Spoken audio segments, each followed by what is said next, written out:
Good evening, participants from India, and good morning, participants from US and Europe. This is Berin Lucas, Head, Department of Sociology and Industrial Relations, St. Joseph's College, Bengaluru. On behalf of our principal, Reverend Father Dr. Victor Lobo, staff and students, I extend to you a very warm welcome to this webinar, Unleashing Information Technology, Opening Frontiers to the New Normal. It is also my privilege to extend a warm welcome to our speakers, D.V. Swami IAS and Nikhil Dubey, Madhya Pradesh Administrative Services. We have 1,240 registered participants. This is a record of sorts. I thank all of you for this overwhelming response. I'm sure each one of you, each one of us will have new insights from this webinar. Welcome once again and thank you. Good evening, participants and dear students. It's my privilege to introduce two eminent speakers for this evening webinar, Mr. D.V. Swami, IAS, and Mr. Nikhil Dubey. These two speakers with sociological background speaking about technology and society is really interesting. Mr. Dodda Venkata Swami, IAS, Development Commissioner, Cochin, Special Economic Zone, Government of India. Mr. D.V. Swami graduated from St. Joseph's College in the year of 1997 with BA EPS, Economics, Political Science and Sociology. After his graduation from St. Joseph's College, he proceeded to Bangalore University, Bengaluru to do his master's in political science. Later, he has joined Harvard University to do his second master in public administration. In the year 2001, he has cleared his IAS exam. He had taken sociology as a main paper to clear his IAS exam. Mr. Swami successfully implemented a World Bank support rural livelihood project, that is Tripti, with an investment around rupees 400 crores developing livelihoods of 8 lakhs poor and vulnerable women in Odisha state. Mr. Swami also provided job opportunities for over 1 lakh youth by enhancing employable skills to set up enterprises, partnered with 40 plus placement training agencies to provide jobs and enhance the employability of 2 lakhs poor rural youth, women, vulnerable and minorities. And he was also a director of Sports and Youth Service, Department of Sports and Youth Service, Government of Odisha. Mr. Swami is a Revenue National Commissioner, Sambalpur, Government of Odisha from 2017 to 2019. And Mr. Swami was a State Mission Director, National Rural Livelihood Mission, Karnataka State Rural Livelihoods Promotion Society, Rural Development and Panchayat Raj Development, Government of Karnataka from 2014 to 2016. The list is too long because of want of time. I have fine-tuned his credentials sufficiently. Over to you, Mr. D.V. Swami.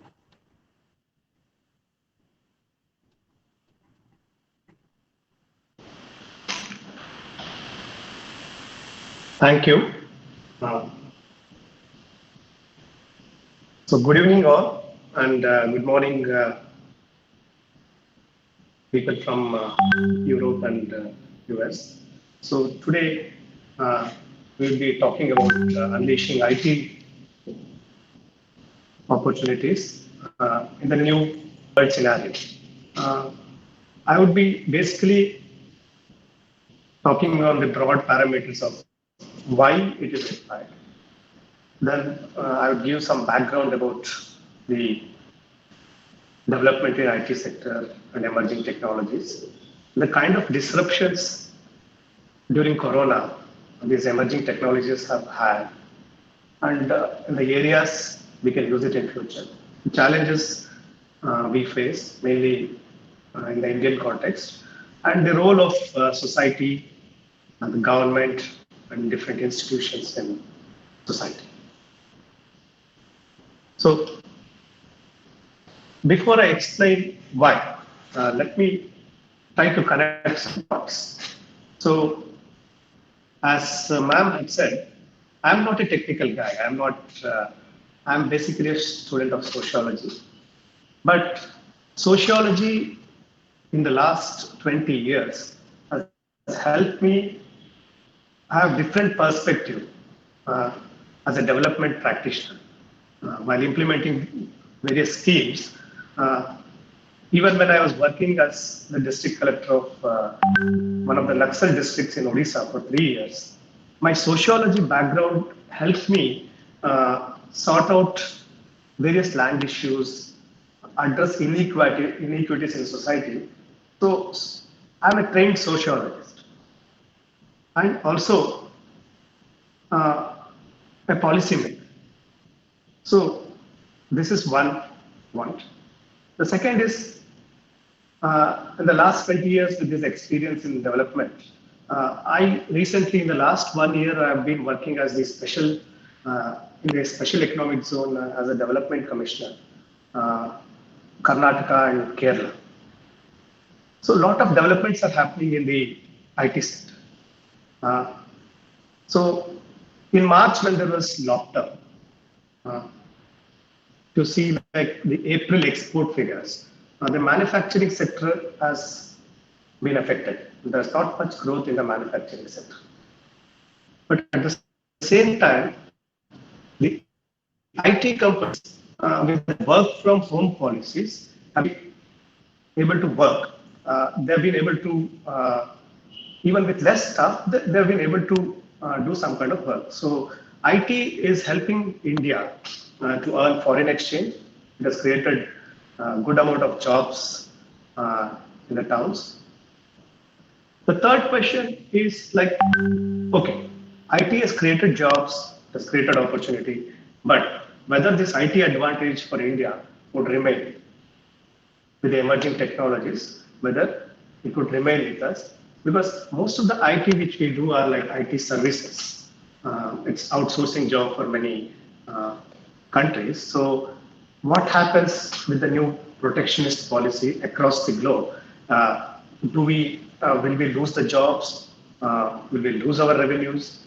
And India has an advantage of IT population and English, but there are many countries like Vietnam, Philippines, Brazil, and Russia. Many countries are doing well in the field of IT.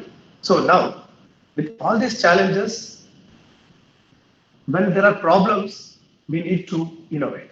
So this is an opportunity for the country. So when I connect these dots, one, the poverty is affected areas in the country, then the technology, development in technology, and the changing scenario around the world. Then I realized that the emerging technologies are very relevant for us if we have to achieve the SDGs. The SDGs like no poverty, zero hunger, quality education, gender equality, all these issues can be addressed. Second thing is the uncertainty. Like if you see, 3 months back, the situation was different, but with a pandemic, with one disease, the whole world has changed. At the same time, when we had this corona in India, we had disaster. We had disaster in the Bay of Bengal. We had cyclones, then Maharashtra. So in the last few years, as district collector or divisional commissioner, I've seen that 1 year we have floods, 1 year we have drought. So there are a lot of uncertainties because of the disaster. Those things have also led to the existing inequities which are existing that have also been brought up. And the other important thing is the health infrastructure in India. One of the reasons for poverty in India is the expenditure which people make in the health sector. And as you know, during the coronavirus, the most the people who were impacted were the migrant laborers. So on one side, you have the agriculture distress. People would not be willing to stay in their village because agriculture is not that profitable. And then they come to the towns.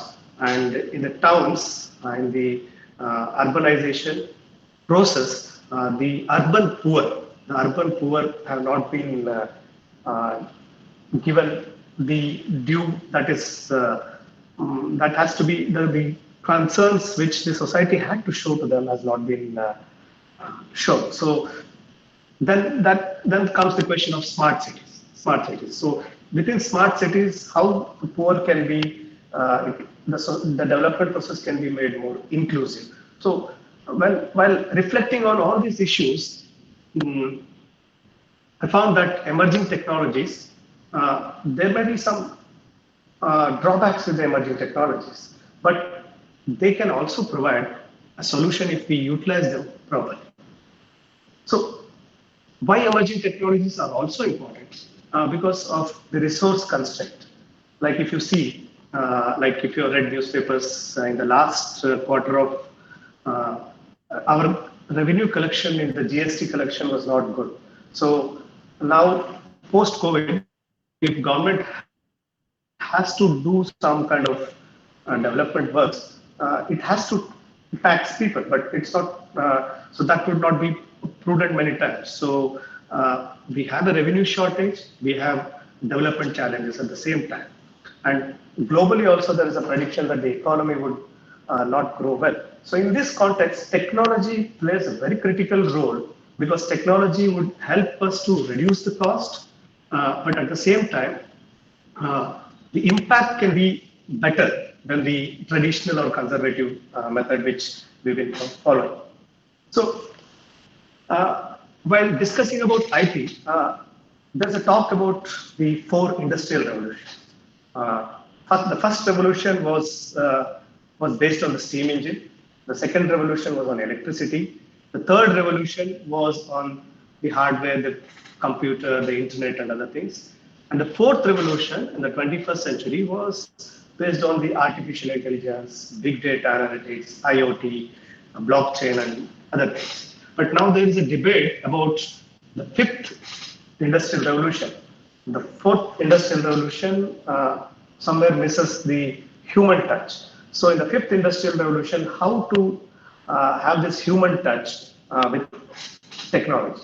So these are the questions as sociologists we need to ask and need to debate, create pressure on the policymakers, and there should be a debate on all these issues.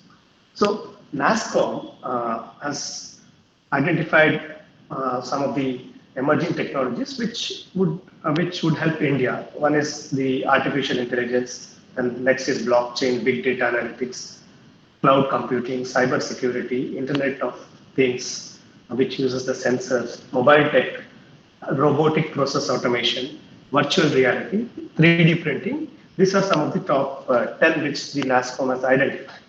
So the details would be spoken by the next speaker. I would not go into the technology part. So with these technologies coming, there is a challenge. There's a challenge of future of jobs. So one is the technology can displace the labor, but at the same time, it creates new jobs. The new jobs for data scientists, new jobs for analysts, new jobs for cyber detectives.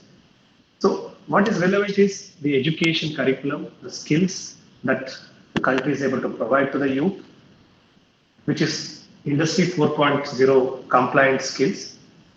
And even if India has to grow, and when we talk about import substitution, then also we need to use technologies like 3D technology and other technology so that we are able to substitute the imports. Because in the recent corona crisis, most of the companies which depend on imports in the supply chain, the global supply chain, they were affected due to the lockdown.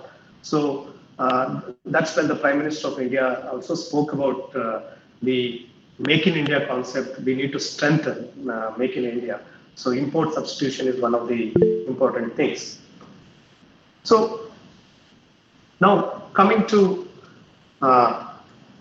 some of the disruptions these technologies have happened. Like if you see the epidemiologists and policy makers, because of Corona, were forced to use the mathematical models to predict about the disease, the progression of disease. Even the Bangalore BBMP also used to identify hotspots. They used technology, mathematics, 3D printing. Like three months back, when the crisis was not there, when I used to speak about 3D printing to some of the manufacturers, but there's not much positive response. But Corona has created a situation where now 3D printing is being used for masks, and even some of the parts of the ventilators are being done through the 3D printing. Like HP has partnered with Reddington and to produce around 1.2 lakh ventilators, and it says that around 12 categories of parts can be done through 3D printing within the country. So Corona, with the challenge, it not only has created, it's not a problem, it's created a situation where we are forced to think differently, and that should be the new normal, because innovation should be one of our main priority. Like some of the other disruption during Corona was like how AI was used to identify, track, and forecast outbreaks in China. Like Blue Dot, one of the company, was the first to predict before the World Health Organization about the disease. And the disease was helped to detect the virus. The AI was used to diagnose the virus. At the same time, when people were not able to go to the hospital, the blockchain platform was used to process their health claims. So there is a global study which says that the annual cost of infectious diseases would be around $570 billion US. So like Zika, COVID, SARS, all these are having great impact. So in future, use of technology would definitely help us in addressing these infectious diseases. So drones, if you see in the news, drones were used to deliver medical supplies in many places because of social distancing guidelines. Robots are used to sterilize so that there's no human touch. And even to develop drugs, this emerging technologies, computing skills are being used by a lot of tech companies. Even in the chatbots were used to share information, to communicate with citizens. So we need to look how these platforms can be used in the new normal situation. So there is a study also which says that like if India has to achieve its 5 trillion economy, digital transformation would be one of the significant contributor, and so we need to focus on that. There is also a projection that nearly 55 to 60 million jobs would be created, a McKinsey report says, by 2025 through this digital transformation. So some of the areas where I feel where we can use are like in case of old age people, because in terms of technology by businesses, if you see like Amazon or Netflix, the business would be the first to use all this technology to reach out the customers. But in this whole process, the vulnerable people are left out many times, because most of the government schemes, in my experience, I have seen when we plan, the most vulnerable are always left out because it's very difficult to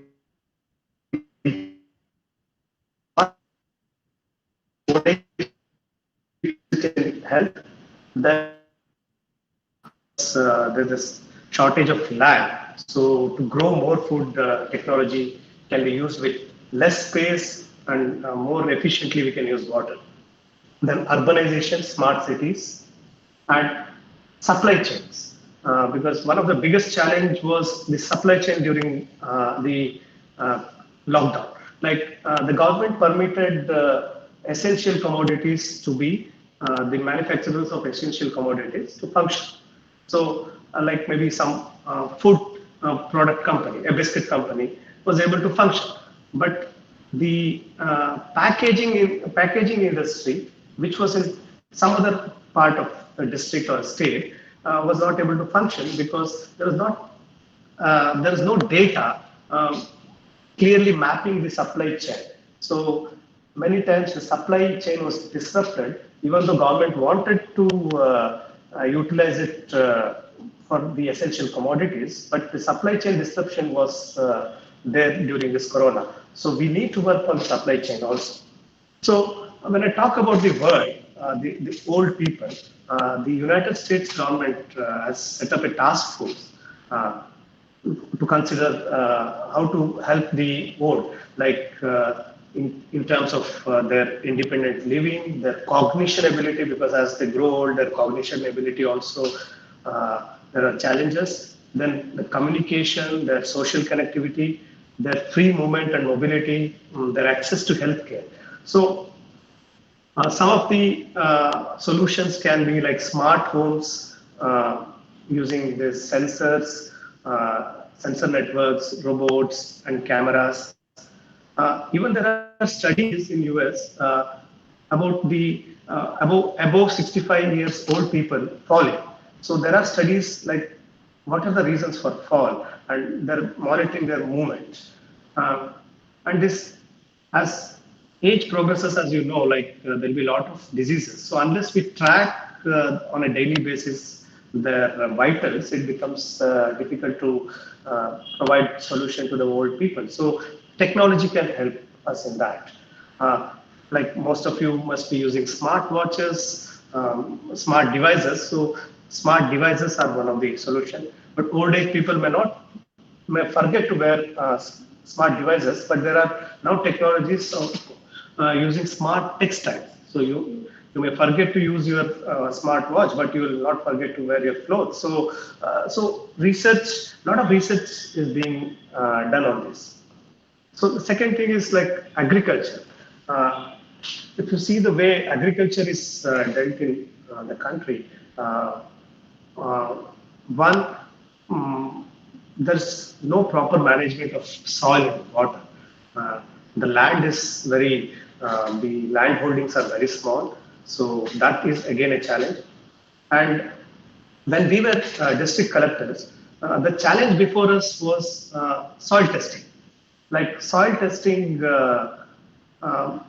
normally like when they sow a seed, it depends on the soil nature, the productivity depends on the soil nature, but the pesticides or the fertilizers used were common without understanding the nature of the soil. And the soil testing capability in the country then also was very less. But now with technology, people can take samples of soil, and with the use of mobile, there have been some pilots with the use of mobile, the soil samples can be tested, and based on that, the scientists, the agriculture scientists can give them a solution, what kind of fertilizers, what kind of micronutrients the farmers can use. The Prime Minister spoke about a doubling of farmers' income. So the doubling of farmers' income in this country with the scarcity of land would not be possible unless we use AI, blockchain, and IoT and other technologies and help the farmers. So this is one sector where like Microsoft and many other state governments are doing some pilots, but doing pilots would not help us. We need to upscale it on a greater level. So then coming to the medicine, there have been a lot of research on artificial intelligence for medical imaging. So that also is one of the things which we can utilize. The other aspect is telemedicine. Like right now, the corona patients are there, but many patients who need support are not able to go to the hospital. But we have a system of telemedicine in this country. I was also the chairman of some of the medical colleges in Odisha. But the infrastructure, the telemedicine infrastructure is not being utilized optimally. Like each districts have telemedicine centers, but that has not been utilized. But if you see, like now China is using telemedicine for contacting the patients, and they have digital hospitals. So this is one place where area where I would like to see that there'll be more focus, and telemedicine should be used more, because so that the even the existing infrastructure, medical infrastructure, would not be able to cater to the patient load in the country. So telemedicine is one of the solutions if we improve with technology. Andhra Pradesh and Telangana governments are using it for land also. Like most of you are aware, like when you try to buy land, it's many times you're worried about the land records. So there also blockchain can be used so that there is a whatever you are buying will be credible.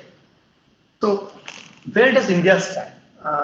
Some of the advantages which India has is the number of phone users, and if you see like average Indian spends around 17, or some of the studies says around 17 hours on this platform, social media platform. Like if you see now, a lot of people use TikTok and other social media platforms. Even compared to China and US, it is high. So there is one study which said that for airlines to get 50 million subscribers, users, it took 68 years. But in case of Pokemon Go, it was only 19 days, and Facebook, it was 3 years. So that is the way, like the growth is exponential in case of the new technology. So how can we use this platform? How can we use this platform now? There are online classes taking place in the country for the students. So whether the poor students have access to this technology, whether they have sufficient data to see the classes. So these are the challenges. The urban students may have advantage. So, but the poor in this new scenario with the online classes may be disadvantaged. So, and there is, we call India as the IT hub and all, but there is a survey which, of e-government survey of the UN, which said that earlier the Indian ranking was 180, now it is 96. So we are not doing that well in terms of telecommunication infrastructure, human capital index, and online service index. So there we need to improve. The other progress which India has made is in terms of solar. Solar power, which is one of the green technology, India is doing well. Like in 2010, when the National Solar Mission was set up, initially the cost used to be 17 rupees per unit. Now today it has come down to 2.44 rupees per unit, which is a great progress. That happened only because of technology education. Even though the government spending in these schools is better than the private schools, if you see the per capita investment, but the learning outcomes are not good. So this is one area where a lot has to be done if the country has to catch up. There's something called the Program for International Student Assessment, PISA, which was done by OECD, and India had participated in 2009. So out of 73 countries, we were 72nd. And India will be participating in 2021. So that it is basically about mathematics, science, and reading. So the Indian students would do very well if they're given to, if some notes are given, they're able to read it, memorize it, and replicate. But I emphasize here are the education institutes. The Indian way of education is the teacher gives some notes, the student tries to memorize, and then writes an answer, and you get score. But that would not lead us to many innovations. That would not lead us to if we have to, in the emerging technologies context, if we have to give real life solutions, we have to have critical thinking, scientific thinking. That thinking would come through these universities. This is where education institutions would play a significant role. And also a government, like the Finland government in 2018 has launched a free online crash course in artificial intelligence for its citizens. Even other country citizens also can log in there and they have a course where they can learn. So proactive measures need to be taken by the government, the policymakers, the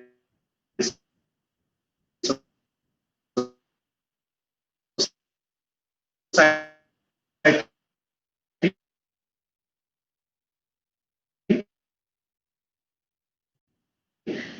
Just like to quote Alvin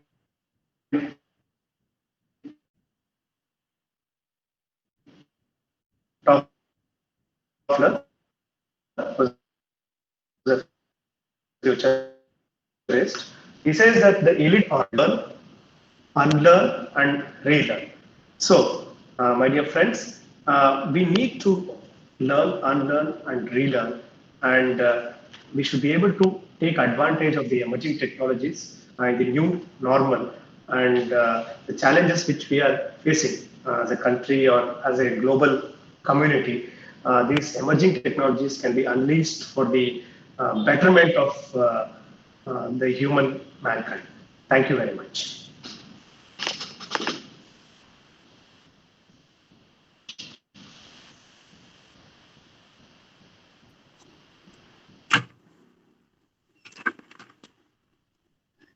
Thank you, D.V. Swami, for sharing your experience and valuable inputs to our participants and to our dear students this evening. Participants and students, please note, if you have any questions to Mr. D.V. Swami, write it in the comment box. It will be answered at the end of the webinar. Our next speaker for this evening is Nikhil Dubey.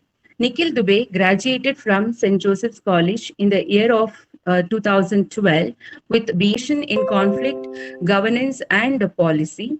Later, he has joined a Central European University to do his second master degree in public policy, specialization in media and communication. Nikhil worked as an executive. Continued my studies further, and I graduated in public policy. My interest in information technology developed, and I realized that IT is touching all the fields. IT is everywhere. It has become like this new god in itself. So, and as we say, like data is the new gold, and so that's the position of IT. That's the position it holds in our lives these days. So I'd be talking on that. I'd be discussing a few scary aspects of IT. I'd be discussing a few interesting. I'd be giving a few interesting insights if you're already not aware of them. And I hope you can connect with me because most of us are millennials, and we have seen the evolution of IT in a different way compared to our previous generation. So for me, I think, just a sec, I'll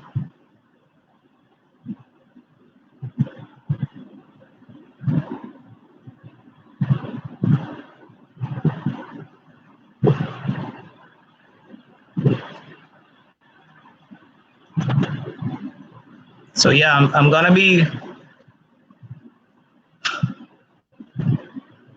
So this is like, for me, how, and from IT, for IT, I think internet is the center point. Without internet, I don't think we can imagine any sort of IT revolution. And I think without internet, IT would have been in bounds. It won't have been unleashed. So I see like the turning point is the advent of internet. And so the research that's happening around the internet. In 1960s, we have a computer, which can become a sort of a small network, which can become a modem. And then to 70s, you can connect multiple systems and form a network where, even if one system collapses, the others do not.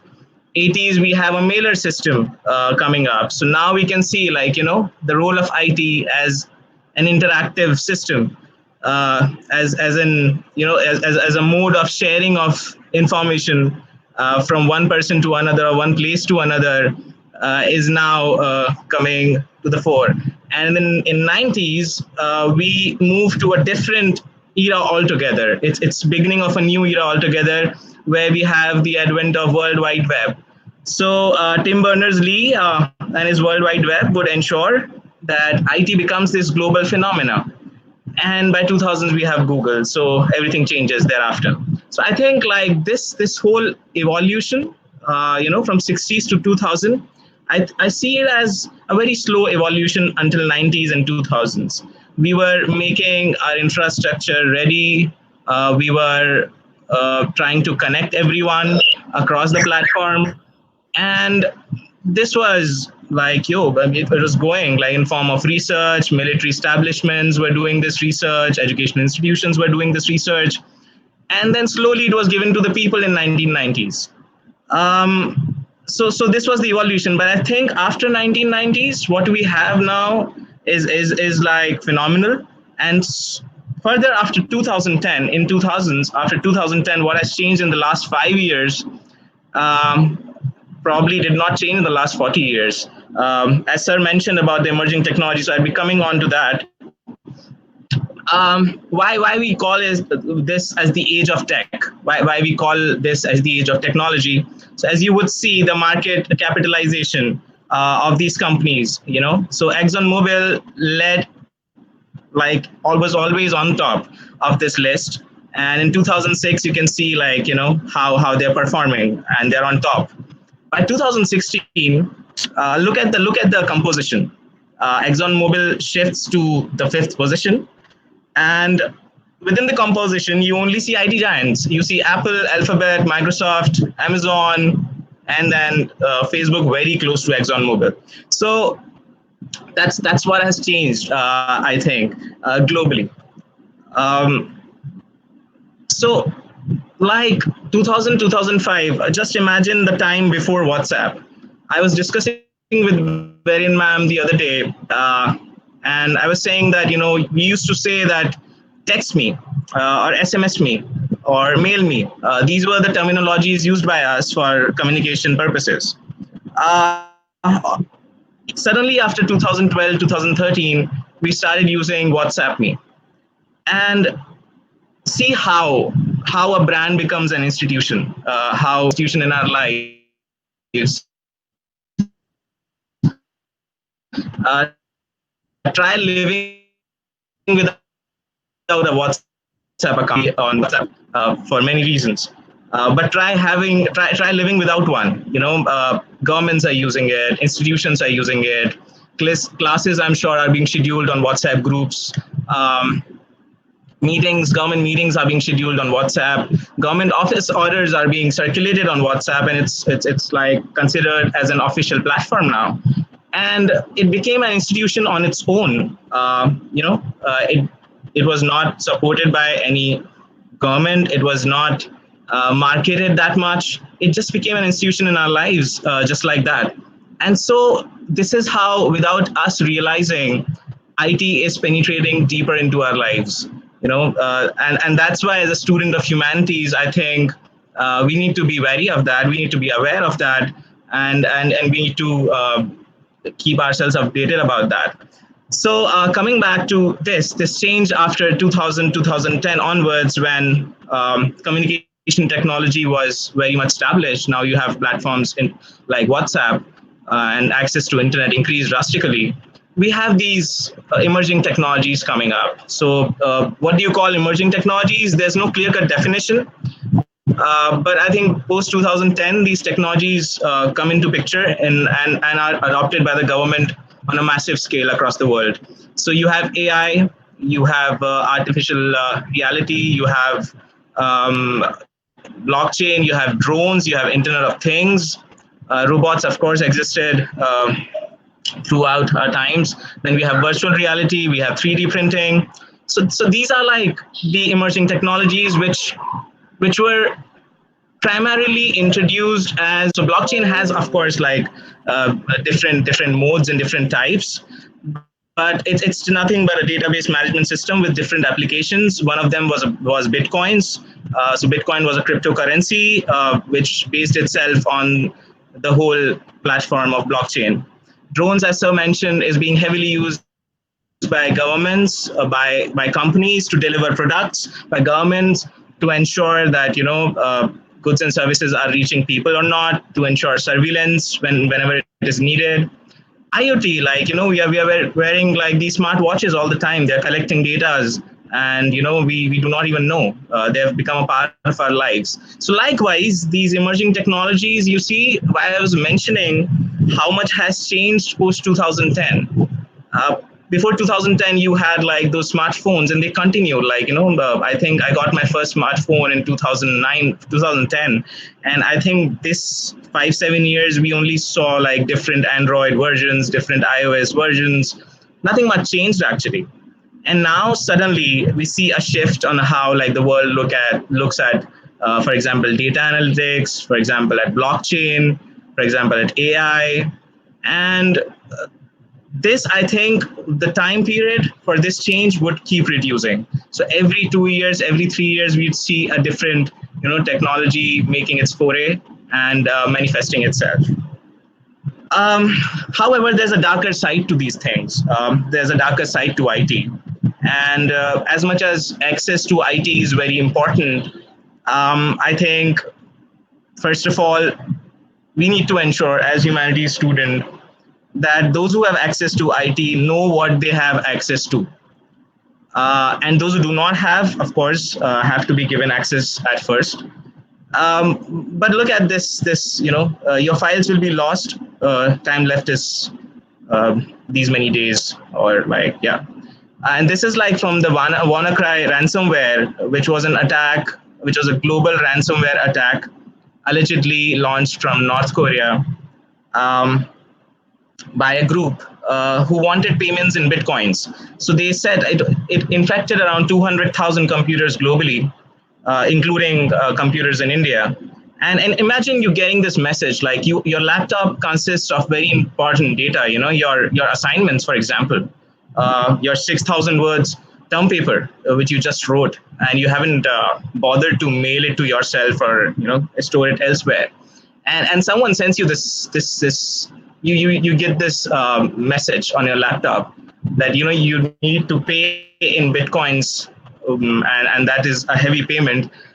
How would you feel about that? And so as IT is penetrating into our lives, the threats are changing. The way people steal things is changing. The way and because data is the new gold, so gold is always at the risk of getting stolen, And so we have a different world altogether. It's manifesting differently. But unfortunately, some of us find it very hard to make sense of it. And it's not our fault, things are changing very fast. But some of us do not understand. We call ourselves old school. We call ourselves technologically challenged. But to my fear, we cannot afford that anymore. And we are already in this era where IT is already unleashed. So there's Silk Road. So when I was doing my research on blockchain in 2015-16, I came across this darknet, and I realized that 90-95% of internet is not visible to me, and it consists like very scary things. And so there's another side of internet where all sorts of illicit trades take place. There's human trafficking happening there. There are drug cartels who are functioning from there. There are all sorts of drugs on sale. It's a very scary world out there. You can just purchase a ransomware for $50, and you can infect so many computer systems. You can buy a DNA, you can buy a gene editing kit for meager $50, and you can make your own lab at home, and you can introduce genetically modified organisms into the environment.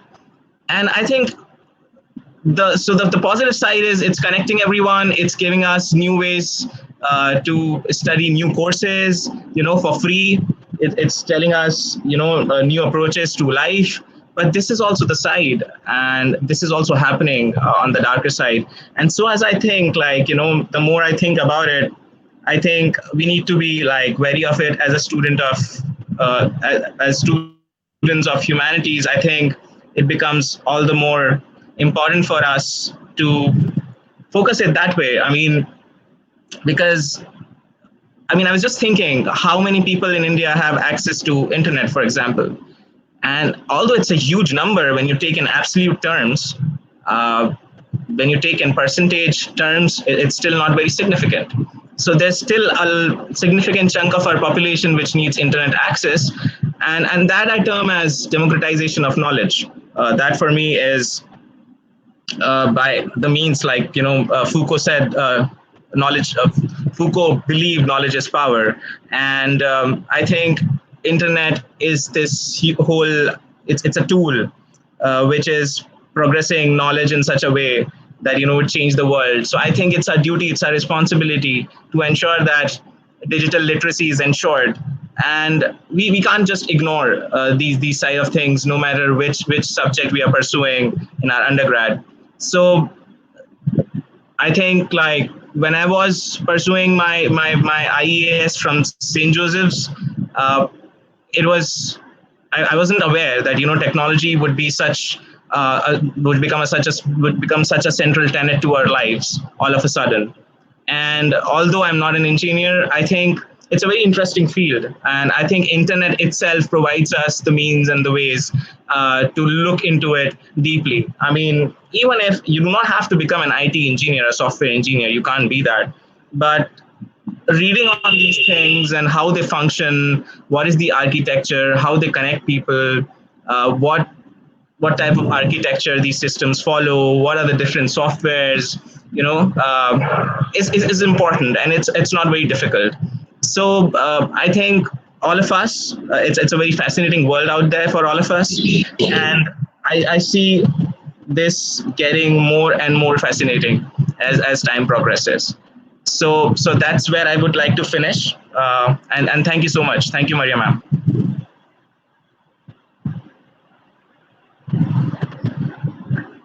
Thank you, Nikhil. Thank you, D.V. Swami. Technical team, am I audible? Yes, sir. Yes. So thank you for participating, dear academicians and dear students. You have listened to two energetic civil servants on a wonderful topic. Many of the participants are from other colleges, including academicians and students. So may I inform you that there is a unique connection between civil service and St. Joseph's College, Bengaluru. St. Joseph's College, Bengaluru is the only college in Karnataka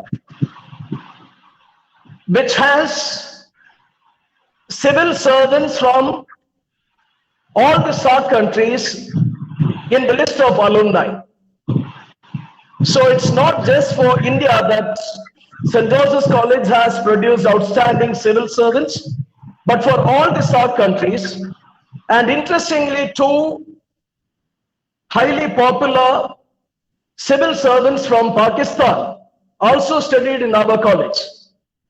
Agha Shahi, who was a highly respected officer of the Pakistan Administrative Service, and Hilary Agha from the Pakistan Foreign Service were also our students.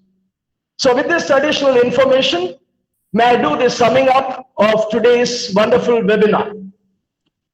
Mr. D.V. Swami, IAS, introduced himself as a non-technical guy, but who is in IT as a civil servant. Mr. Swami has given a very, very clear picture of sociology of cyberspace. He started off with the advantage that IT has given to the modern world, be it working from home or be it creating new jobs, and with more research in IT, how a lot of positive effects can happen in society. Mr. D.V. Swami, with his vast experience, as an official directly connected with information technology, but from a sociological background, also very clearly stated there are a large number of challenges, and he rightly pointed out at one very, very important point at this juncture when we are facing COVID-19. This is something which is a matter of worry for teachers and students especially. Mr. Devi Swami stated a lot of good things about IT, how it can unleash new opportunities, etc. But he never forgot to tell how a large number of rural students and poor students face lack of facilities as far as IT is concerned. So they may be left out when we speak about online classes and the like. Thank you, Mr. D.D. Swami, for giving us such a valuable insight into various aspects. And all the sociology students out there, kindly remember, many of the things that he stated touch upon one of the recent branches of our wonderful subject, sociology of cyberspace. May I also remind the participants, D.D. Swami belongs to that generation of IAS officers who had to depend on libraries and books for their studies. IT was not there. Internet was just coming into India.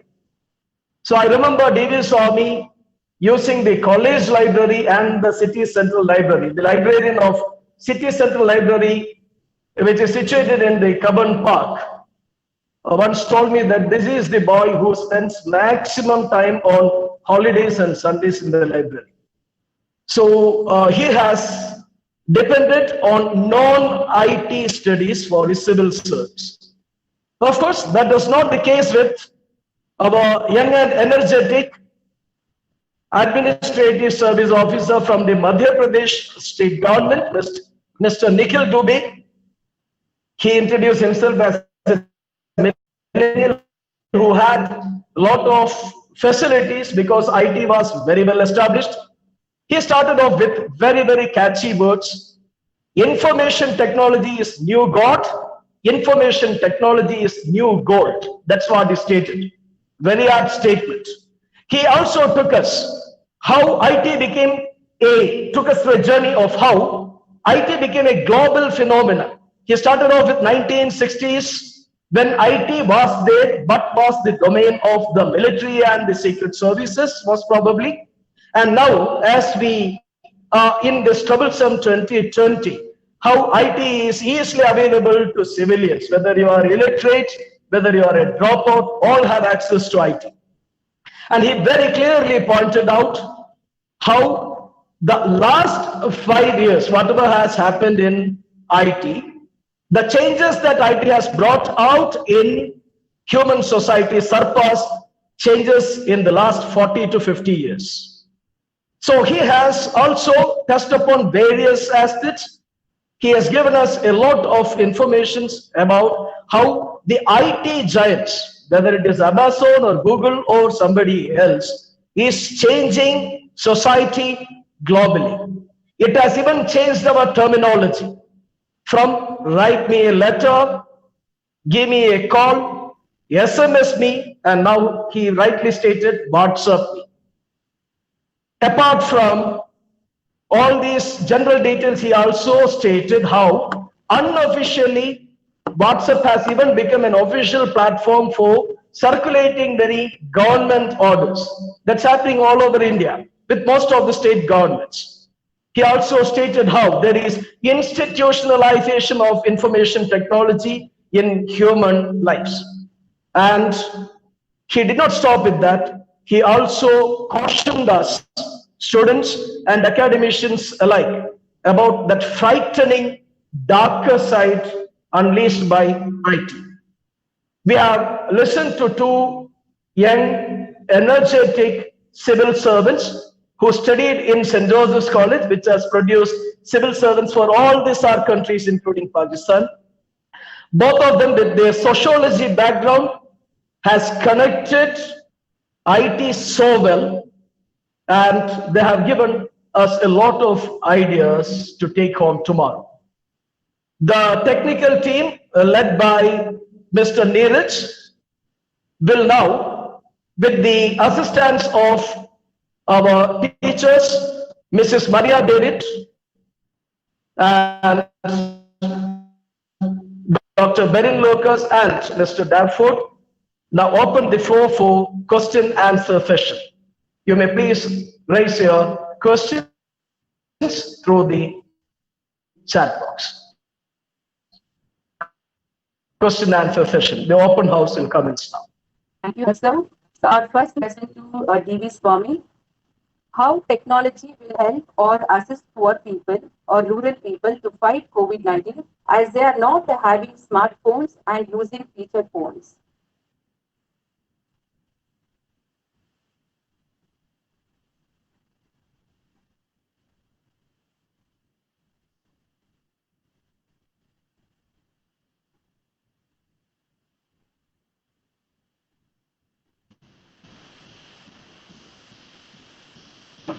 Sir, can you repeat the question? Yeah. Okay.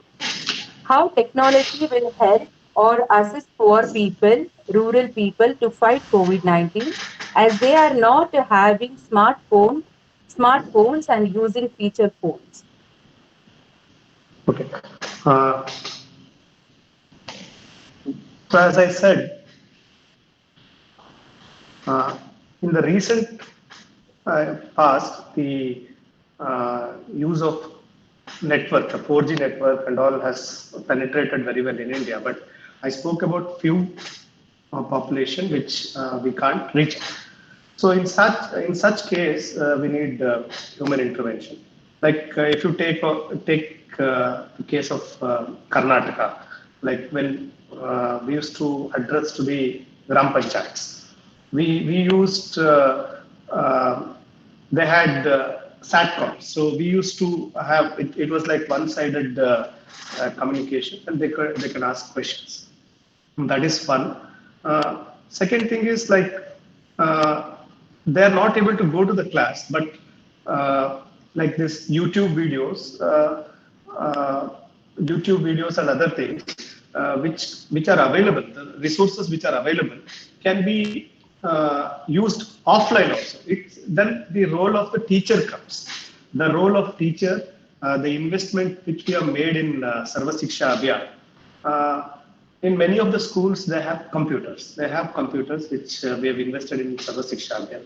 So where there is no connectivity, then we need to have a bridge kind of solution where we use the online resources which are available with us, and then that is where the human touch comes, where the teacher or the coordinator is important, because without the teacher or the coordinator, the learning would not happen. So he or she would be playing the role of a facilitator.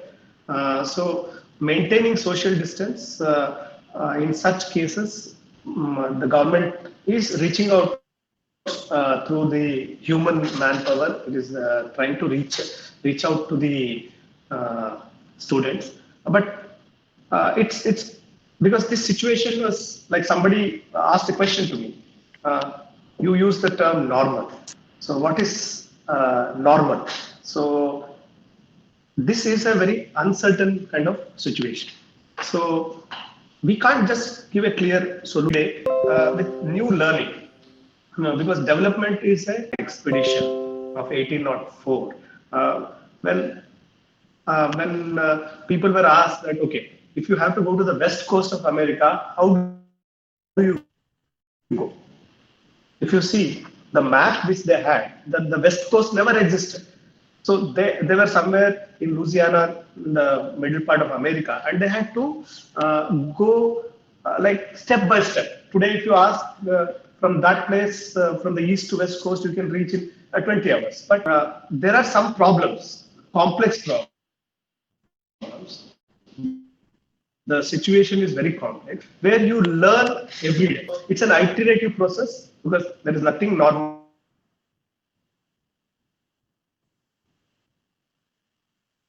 Iteration. So this is the solution which I think there's no clear-cut solution, but we learn and adapt.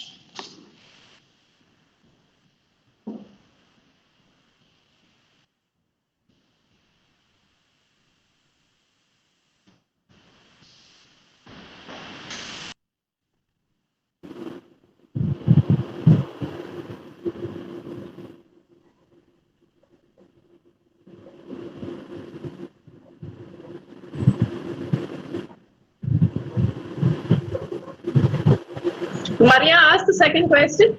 Second question. Our education curriculum and the technological advances are having a gap, and also there is a gap between technology and the people in rural areas. How do you think both these issues can be addressed?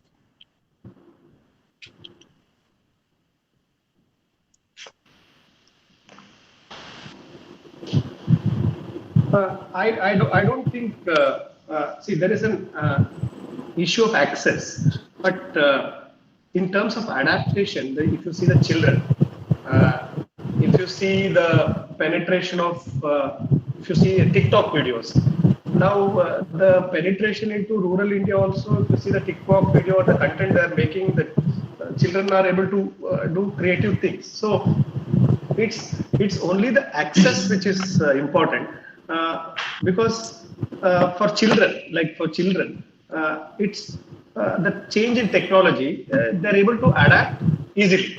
They're better than the like my generation, as Anup sir was telling, we were without computer, but the present generation is more friendly with the technology, and they're able to adapt. And the most of these the devices have been built in such a way. That is why this artificial intelligence or machine learning is important, because they learn the behavior of the user, and it becomes more simple. So I don't think the rural students, if access is given, they would not be facing any challenges. In fact, the digital divide that is there in India, if access is given with the resources, they can definitely do better. Like suppose I can give my own example. When I used to travel from a rural area in Bangalore to St. Joseph's College, my friends who were preparing for civil service in Bangalore, who were in the town, had definitely had better access to resources, the notes which they read. But now, if you see the resources available for rural students, the smart apps and the phones, you'll see that a lot of resources are available to rural students also. That's why if you see the type of students which are clearing the civil service these days, they're from very interior rural villages also. Now that access has become, with internet, the access has become better. It's only if access is provided to the people, technology can, as we have seen, the technology is a clear solution for many of the problems which rural India faces. Maria, question to Nikhil? Yes, ma'am. So, Nikhil, can I ask the question? Yes, ma'am. Please go on. Yes, Nikhil. What do you think is required and being done on part of the state to tackle the challenges posed by dark web and its limitless dangers that our generation is exposed to today? That's a very interesting question. So I would like to share that the state is taking this very seriously, and is seen along with the threat of cyber security, and we have computer emergency response teams. So we have CERT state-wise as well. We have a central CERT body, and darknet typically is used in India. So is used in India for probably drug trade and human trafficking largely, and of course, there's a whole infrastructure that the state uses along with its cybersecurity branches to tackle this menace. So I mean, if anyone's following journalistic accounts, a lot of drug cartels are being caught these days. It's very difficult to track these, but it's not impossible. So the state is there very much, and the whole point is it's an evolving field. So when you talk about darknet, you also have to talk about what's being purchased on darknet and how it'll change the lives of people and how it'll change the role of the state. So I think the state has upped the ante already, and we have I think we have our capabilities, and they'll grow further. Thank you, Nikhil. Thank you, ma'am.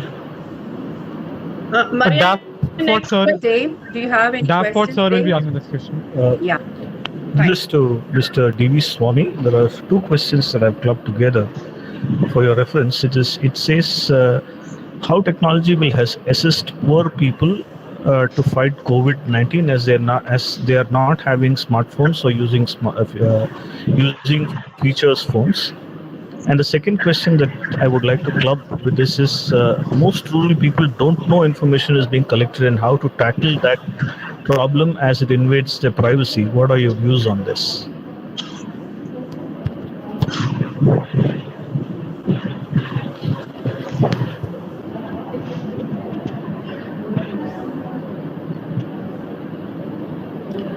So the question is posed to TV Swami sir.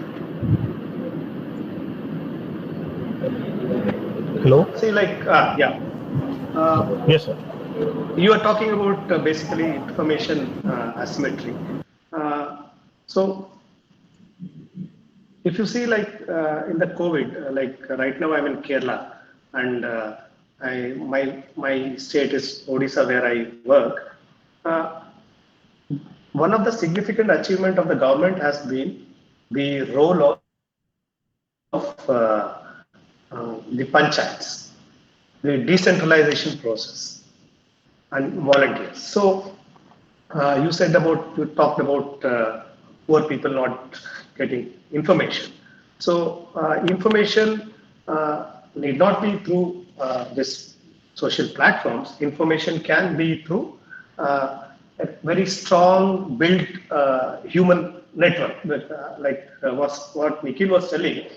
Just like the IT infrastructure or architecture, if your human architecture is good, like in Kerala we have something called Kudumbashri, the women self-help group, and then the Panchayat Raj, what they've invested in Karnataka. Also, Karnataka is one of the pioneers in decentralization. If you see in the fight against COVID, the panchayats, like in Orissa, the district magistrate's power has been given to in the disaster. The district magistrate's power has been given to the sarpanch. So I feel this wherever there is no access or poor people being left out, the government is able to reach to them. That is one of the reasons we are able to do better in the rural areas.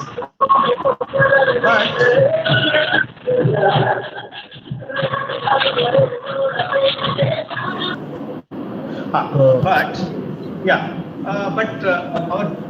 our challenge, and we would have done better in the urban areas. In the urban, as I pointed out, the urban poor are the most, even though the access is there, the urban poor were most affected, because even though there is technology, the human architecture was not supporting the urban poor.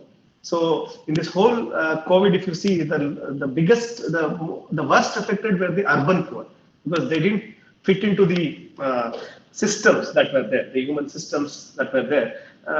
If you see Mumbai is one of the most prosperous cities in the country.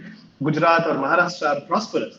They're rich in terms of per capita income, but in terms of the health response to the urban poor, we have not done well. So, but the rural areas have done better because of the human architecture, the decentralization that has happened in this country.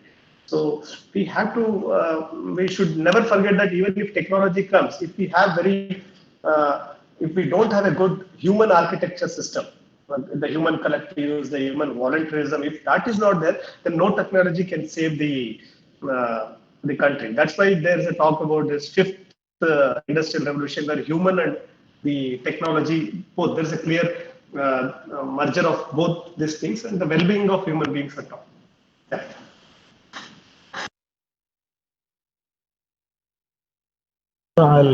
Thank you, sir. Our next question. So the last question to both Mr. Nikhil Dubey and to Mr. D.V. Swami. There's a lot of information that is being generated using a lot of technology that is around. We would like to know, apart from civil servants like the both of you, who are the others in the field who use this technology for the good of people, or can use this technology for some sort of work that can be done? Both of you can answer. You can decide how to answer. Nikhil, you can speak, then I'll add something.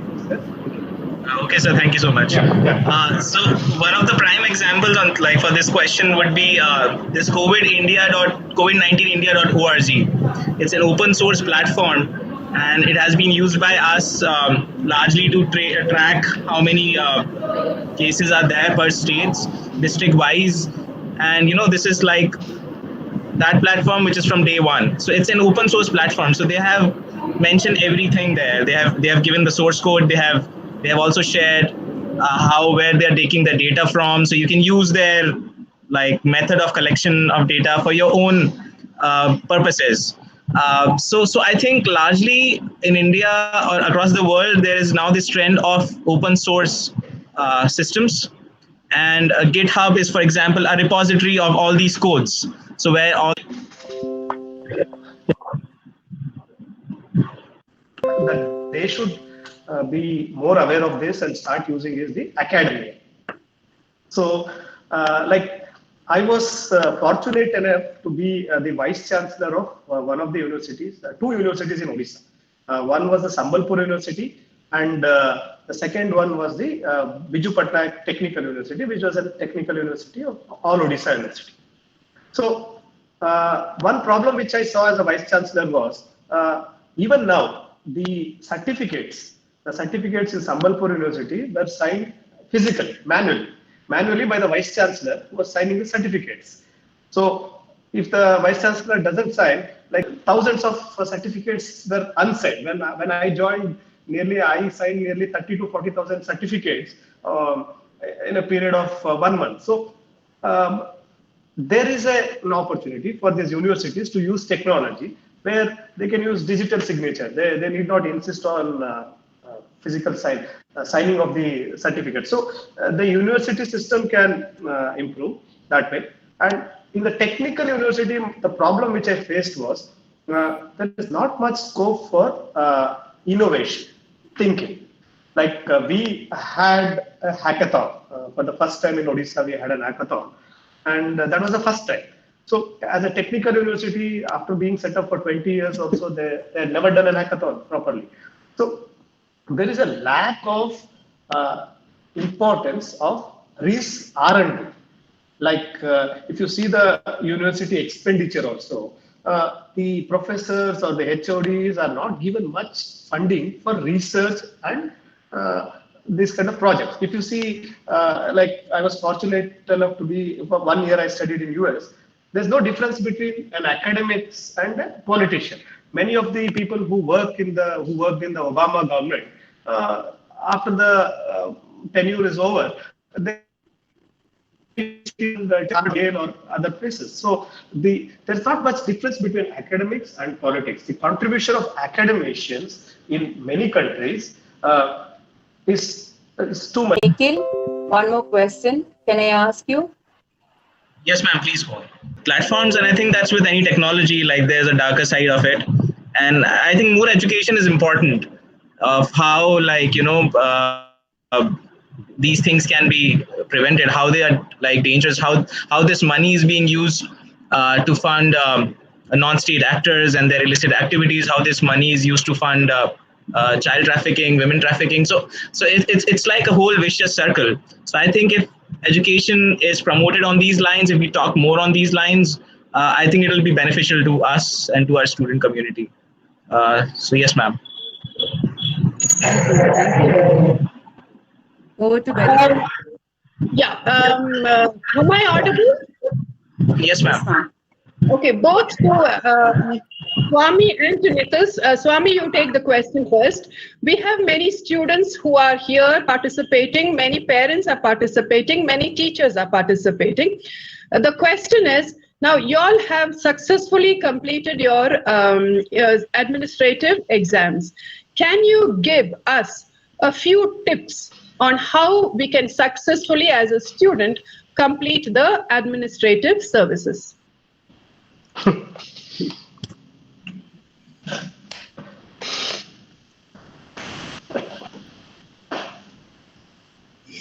Ma'am? Yes. Yes, ma'am.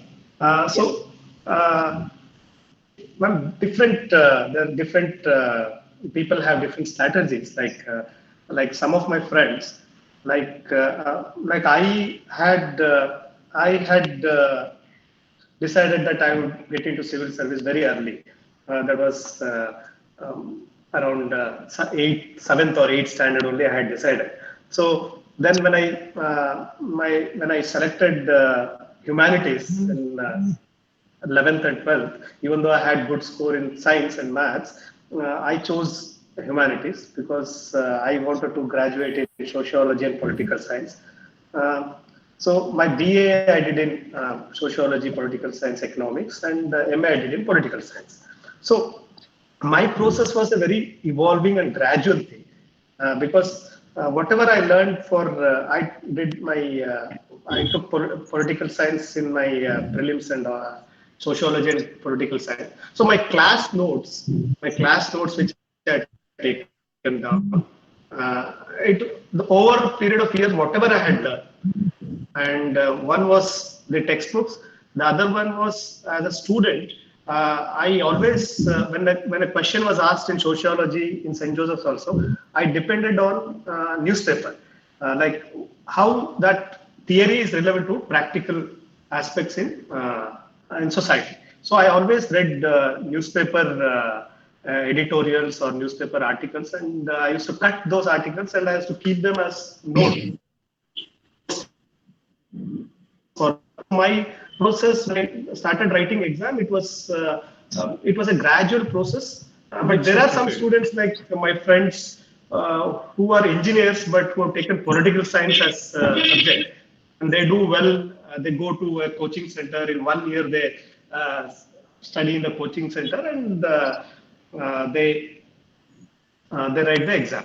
So one strategy which I had followed earlier was if you go through 10 years of question paper. When I was doing my MA political science first year, second year, I had just tried the exam to know how the exam. What was my weakness, why I didn't do that exam well, and then I started going through the questions, 10-year questions, and most of the questions were some years. The question were answers were questions. The way they asked the questions, because UPSC is about elimination. Because too many people write. It is not about passing an exam. It is like they want to eliminate the number of people who are writing. So they make it difficult. The questions are tricky. So once you understand how the questions are being asked, that is very critical, because you may be knowing too much.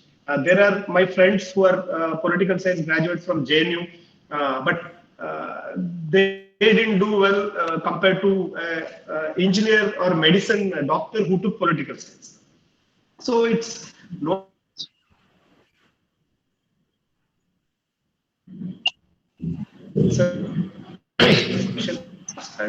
And for mainly reading newspapers and some magazines. Now a lot of magazines are there. In our time, only Competition Success Review, very few magazines were there. Now there are a lot of online resources and all. But if you read a good newspaper, good editorial and newspaper, and make points, like one point, like somebody may say that why geography is important for an IAS officer. So when I was collector, the first thing my boss used to ask, which is asked. So one way is to, when you read something, when you take an issue, first thing is like you should make notes, like asking those questions, why this issue is important. I ask, like in health, if you see in preventive health, they ask questions of why, when, where, who, what. So for any issue, if you're making a notes, so it is always better to say like somebody tested a nuclear, some ballistic missile. So why is it important for India? So what advantage it gives from the previous missile or the other missiles? So where was it launched? So those kind of things, if you make notes from day-to-day things, and if you are understanding, then the exam becomes easier. Okay, thank you, Swami. Nikhil, please. Yes, So, ma'am, I think like during search time, there were limited avenues also. There were limited means as well, and was required for that purpose. I just went there like blindly. So I don't think that is a good way to prepare for an exam. I think what sir mentioned, that's the way to go. You should be precise with your preparation. You should know what you do not have to study. That is more important.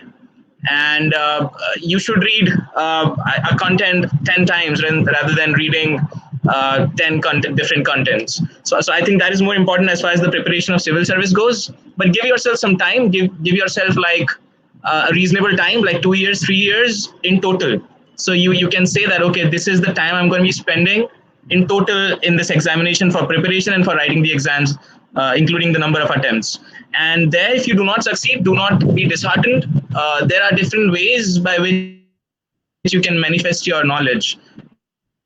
And I think just keep moving that way. So it's not that hard and fast anymore. And I think I support that approach. A lot of my friends are still preparing for that exam. And I think, yeah, hats off to them for the perseverance that they show. But it depends from person to person. So I would suggest that your knowledge manifestations can be used differently in different fields. So keep looking at those opportunities as well simultaneously. Thank you, ma'am. Thank you very much, Nikhil. Maria and Dave, any more questions?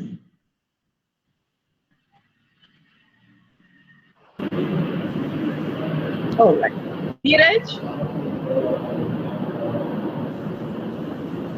Anup, can you say a few words of thanks?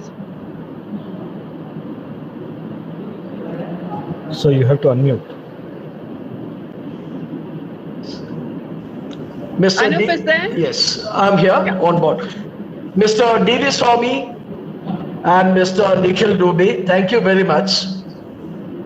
This is the second international webinar hosted by Department of Sociology, and it's great that two civil servants with sociological background came on board and spoke so well connected with technology. As I have stated, there are a lot of talks on technology, but very few talks on sociology of cyberspace. You have set the trend. So thank you for taking time off. We know how busy you people are, especially during the days of this pandemic. On behalf of St. Joseph's College, our principal, Reverend Dr. Victor Lobo SJ, my head of the department, who has been teacher to all of us, including you both, Dr. Berin Lucas, my esteemed colleague, Maria David, and Mr. Dafford, who is faculty, Department of Sociology, St. Joseph's Evening College. On behalf of the technical team, led by Mr. Neeraj, I extend thanks to both of you. Thank you very much for being our resource persons. Thank you once again.